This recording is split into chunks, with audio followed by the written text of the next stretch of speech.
Hello बच्चों, so the question is if n and l are principal and azimuthal quantum number respectively, then the expression for calculating the total number of electron in any energy level.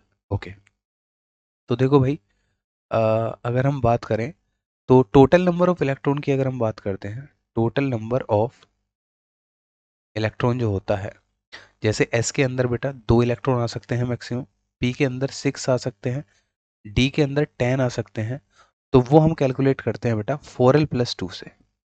ठीक है, जैसे s की value होती है 0 s के लिए, l की value जो है वो 0 होती है, p के लिए 1, d के लिए 2, इस तरीके से।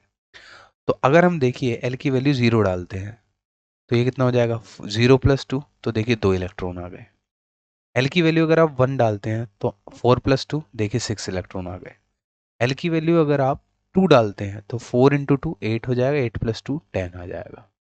ठीक है, तो टोटल नंबर ऑफ इलेक्ट्रॉन किसी भी एनर्जी लेवल में हम लोग एल की वैल्यू, जैसे कि हमें सभी ऑप्शन में एल दिया हुआ है, तो एल के हिसाब से हम ऐसे निकालते हैं 4l+2 करके। अगर बात एन की होती, एन के हिसाब से हम निकालते हैं 2n² वाले फॉर्मूले से।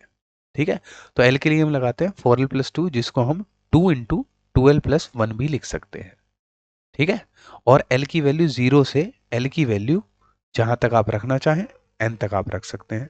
ठीक है, तो एल एल की वैल्यू मैक्सिमम कितनी जा सकती है ये भी हम एक बार देख लेते हैं। एल की वैल्यू कितना जाएगी, एन तक जाएगी, एन नहीं n-1 तक आप रख सकते हैं। कैसे, जैसे अगर मान लो मैं 3D की बात करूं तो d की तो वैल्यू 2 हो गई, तो l की वैल्यू क्या हो गई, 3 से कम आ गई ना, 3 से कम आ गई, 3-1 आ गई, है ना, n-1 आ गया।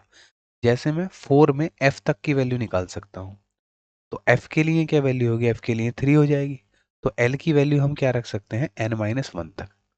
l की वैल्यू हम 0 से l की वैल्यू n-1 तक रख सकते हैं, 2 × 2l+1 करके। ठीक है, तो करेक्ट एक्सप्रेशन जो है हमारा डी आ जाएगा।